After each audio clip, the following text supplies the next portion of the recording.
Hi guys, how are you all today morning? Good morning. In this verse of Ashtavakra Gita, Raja Janaka tells Ashtavakra, nothing matters whether I am awake, asleep, going, coming, or doing nothing, because I abide in the self. Hence, this universe and its machinations don't touch me one bit. I live in true happiness, bliss, and eternity. This is indeed a fact. There are several examples that can be used to prove this fact. Action in inaction and inaction in action is what Lord Krishna recommends to Arjuna. He says that you abide in self, be a servant of God, surrender yourself to Him, and don't bother about anything else. Take up life as a sport and as an assignment from God. Do what comes to you unasked. Don't crave for anything. This is Lord Krishna's advice to Arjuna. We will try to prove this fact that if a person abides in self and he does the bidding of God unasked, then that is the best way to live in this world. First example is Lord Hanuman. Lord Hanuman was very happy meditating on Lord Rama all his life. In fact, he was older than Rama when he met Rama and Lakshmana for the first time. The first person who he made friends with was not Rama but Lakshmana. Lakshmana took a liking for Lord Hanuman and introduced him to Rama.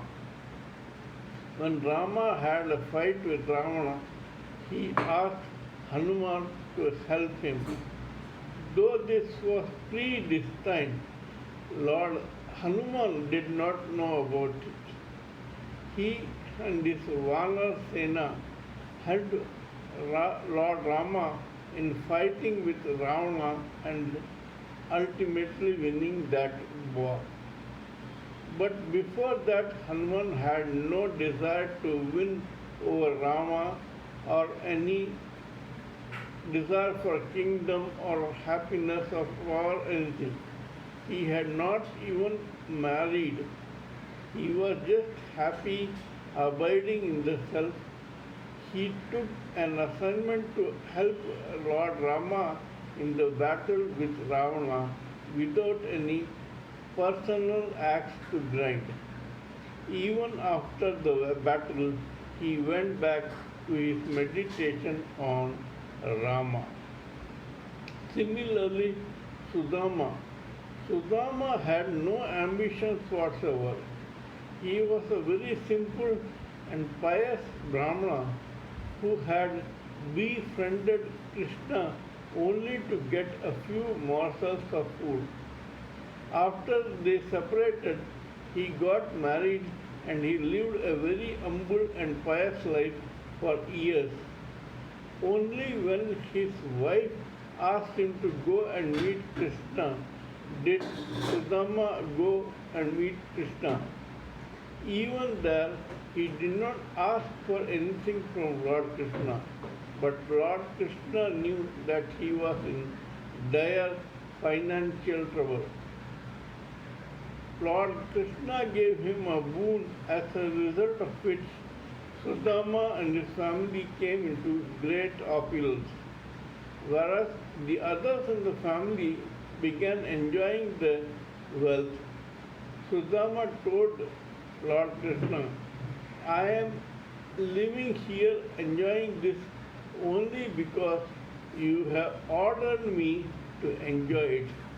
Otherwise, I was happy abiding in the self and worshipping you and thinking about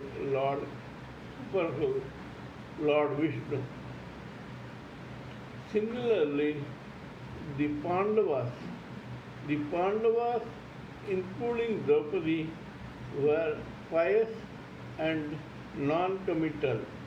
They had no ambitions of making money, holding power, etc. They were just ordinary people who were happy with what they had got and did what a Kshatriya was supposed to do. However, it was because of Lord Krishna that they were holding on to Indraprastha. So unambitious were they that they even shared the same wife among all of them. The Kauravas and Shakuni, Dhritarashtra, etc. indulged in lots of connivance, machinations, scheming, etc., so that they could win over Pandavas. It was that which made the Pandavas lose their own kingdom and wander away into the forest. This was all predestined. It was God's plan, and this the Pandavas accepted. However, after Lord Krishna's talks for peace failed with Dhritarashtra, he said that the Pandavas will go on war with the Kauravas. Initially, it was Kauravas who were very happy. They wanted just that to kill all the Pandavas. But ultimately, the Pandavas fought a noble battle that came to them unasked and won over the Kauravas. Even after winning the Kurukshetra battle, Yudhishthira was his old humble self. He never insulted Dhritarashtra or Gandhari. It was only a little childish prank from Bhima which pained Dhritarashtra, and this man left for the jungles and gave up his own life. Immediately after knowing that Krishna has left this earth, the Pandavas coronated Parikshit and went to heaven together. This is how detached these people were with all the wealth, opulence, and power. They were totally self-abiding, and they had just played the sport of life. This is a lesson that we living entities should learn from these epics. We should only play the sport of life and take up every life as an assignment from God. We should not have any personal axe to grind, any personal desires or avariciousness, greed, etc. for wealth, power, etc. Because if we do that and we try to grab power and wealth, it will only increase our karma in this world.